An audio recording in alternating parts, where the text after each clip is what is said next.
The air with Cal Fire late today about the Santa Ana winds in the forecast yet again. Meteorologist Leslie Lopez from our station right here in Los Angeles, KABC, her own father, a longtime LA firefighter. She's been reporting on this from the very start for us. Leslie, what do you expect in the hours and days ahead as far as the winds here?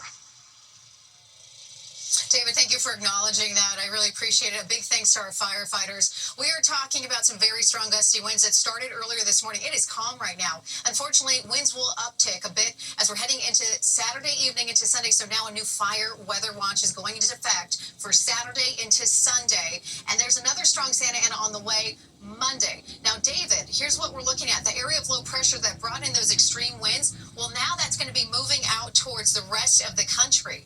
Now, looking at the storm that's going to be barreling across, it's a winter storm from the south to the east, already bringing in a lot of snowfall for places from the Tennessee and Ohio valleys where they could see about 6 inches of snow. Very icy conditions are also making roads treacherous from Atlanta to the Carolinas. That system expected to go to the mid-Atlantic and the Northeast by Saturday. David.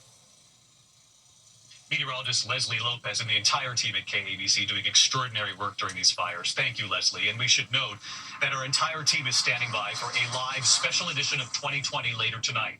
American Catastrophe LA Burning. Our team live across the fire zone, 9 p.m. Eastern. We have new reporting tonight on the fires, the major questions. How were so many homes lost? The lives forever changed here, the hero firefighters, and where Los Angeles goes from here. That's tonight at 9 p.m. Eastern. On 2020. And you heard Leslie report there on this winter storm we're tracking to tonight, sweeping across the south to the east, eventually right to the northeast. 75 million Americans are on alert, treacherous travel, some 3,000 flights canceled. And Atlanta's Hartsfield-Jackson Airport, an emergency on the tarmac. More than 200 passengers escaping down slides. ABC's Ike Echachie at the airport for us tonight. Tonight, just seconds after a Delta jet bound for Minneapolis began rolling down this snowy Atlanta runway, an emergency on board, forcing the pilot to abort the takeoff. There is a plane coming out the back of engine number 2. Pilots reporting engine failure. You said there's fire put on the right engine? Yes, that's what they're showing. All right, we're going to evacuate on the runway. More than 200 passengers forced to evacuate by slide in the middle of the storm.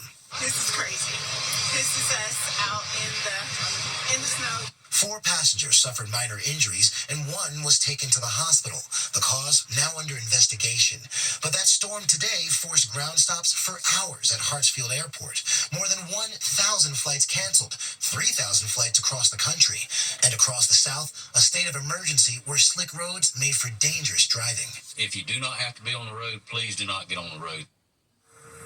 And David, there are warnings for the potential of icy conditions across the south as this storm stretches from Georgia to the Carolinas tonight.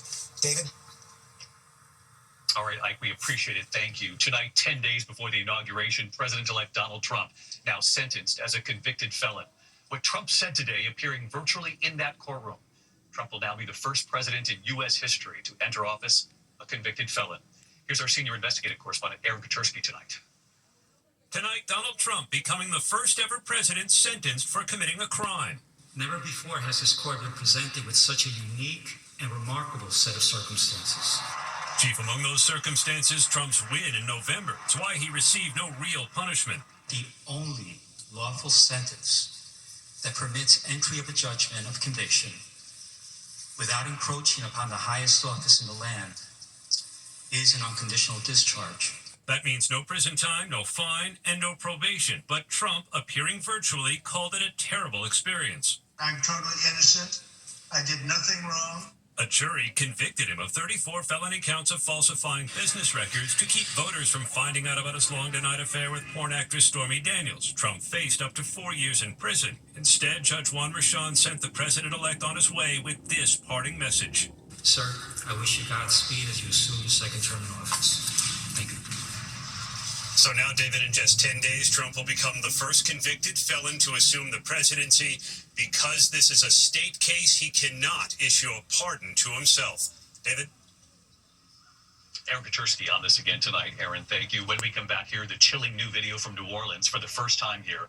The graphic video of the deadly shootout with the terror suspect right in the French Quarter. Also, the U.S. TikTok ban now just 9 days away, and what the Supreme Court is now signaling about this tonight. And later, right here, a major announcement and how you can help the families here.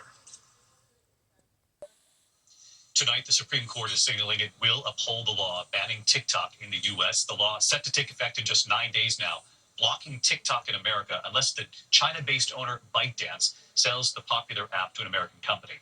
The company says the ban violates First Amendment rights, the government calling TikTok a national security threat. Chief Justice John Roberts appearing to support concerns about TikTok's accessing of personal information of Americans. When we come back here tonight, we do have a...